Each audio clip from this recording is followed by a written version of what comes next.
আমরা যদি সংসদে যাইতে পারি, এই দিল্লির মসনদ আমরা ছাড়কার করে আমরা দিল্লিতে পাঠাই দিব। সেজন্য আমরা যখন সংসদে না যাইতে পারি, সেজন্য শুধু স্থানীয় না, আন্তর্জাতিক ভাবে ষড়যন্ত্র করা হচ্ছে। আমাদেরকে হাদি ভাইকে মেরে আমাদেরকে ভয় দেখাইতে চাইছে, আমরা যেন মানুষের কাছে না আসি, আমরা যেন ভয় পেয়ে ঢাকায় বসে থাকি, আমরা যেন নিরাপত্তার চাদরে আমরা বসে থাকি। আরে ভাই, আপনি আমাকে একা নিরাপত্তা দিয়ে কি করবেন? সারা বাংলাদেশের প্রত্যেকটা গ্রামে গঞ্জে আমার মতো আস্তাদ আব্দুল্লাহ এখন জেগে উঠেছে, আমার তারাই হচ্ছে আমার নিরাপত্তা।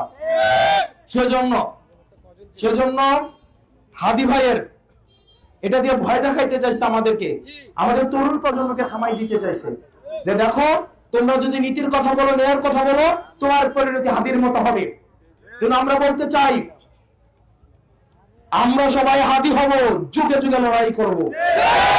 আমরা সবাই হাদি হব, যুগে যুগে লড়াই করব। আমরা সবাই হাদি হব, যুগে যুগে লড়াই করব। এই তরুণ প্রজন্মের জোয়ার কেউ থামাইতে পারবে না। এই তরুণ প্রজন্মের যে জোয়ার উঠেছে, সেটা নির্বাচনী ফলাফল এই তরুণ প্রজন্মের জোয়ারকে থামাইতে পারবে না। নির্বাচনী ফলাফল নির্ধারিত হবে আসমানে, আমরা আমাদের কর্ম করে যাব। নির্বাচনী ফলাফল যাই হোক না কেন, এই মজলুমের কণ্ঠ জালিমের বিরুদ্ধে সবসময় সোচ্চার থাকবে।